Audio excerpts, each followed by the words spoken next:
तुमको अमुक अमुक सुविधा देंगे, हम तुमको अमुक पद प्रदान कर देंगे, अमुक दुख निवृत्ति कर देंगे, अमुक अनुष्ठान के द्वारा, ऐसा भागवतिक प्रलोभन देकर किसी से धन लेना या सांसारिक किसी छल कपट के द्वारा उसके धन का अपहरण करना, तो आप धन का उधर अपहरण कर रहे हैं, आपके भागवतिक धन का अपहरण उसको जा रहा है जिसका आप धन अपहरण कर रहे हैं, अपने आप ट्रांसफर हो जाएगा। आप छल कपट करके उसका धन ले रहे हैं तो दैवी शक्ति आपके भजन तप पुण्य का फल वहां पहुंचा देगी। सिद्धांत है, बहुत घाटा हो जाएगा। आप क्या समझते हो? आपके निमित्त से जो भी कुछ हो रहा है उसमें आपका तप और भजन खर्चा होता है।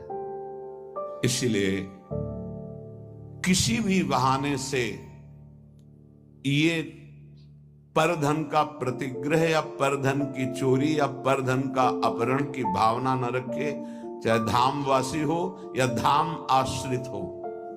इससे आपके सीधे भजन पर फर्क कैसे नहीं पड़ेगा?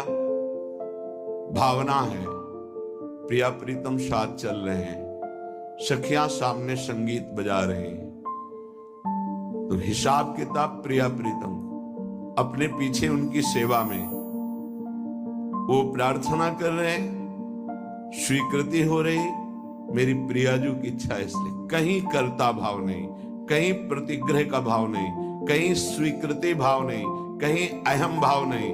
अब वो कृपा सीधे प्रिया प्रीतम संभालेंगे, आप वहां कहीं नहीं है। आपको लाखों प्रणाम कर रहे हैं, आपकी भावना है मेरे प्रिया प्रीतम मेरे साथ चल रहे हैं, उनको नमस्कार हो रहा है, मैं तो उनकी सेवा में चल रही हूं। खत्म।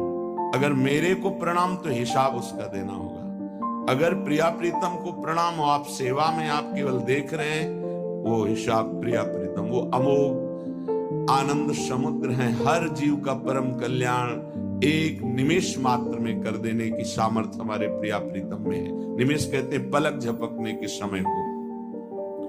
परदार चाहे गृहस्थ में हो, चाहे विरक्त में हो, चाहे वृंदावनवासी हो या वृंदावन के आश्रित हो, परिस्त्री के प्रति काम भाव से दर्शन करने से सारे सुकृत नष्ट हो जाते हैं। और कहीं उनके अंग प्रत्यंग का अचानक दर्शन हो जाता है तो दोबारा दृष्टि नहीं जानी चाहिए।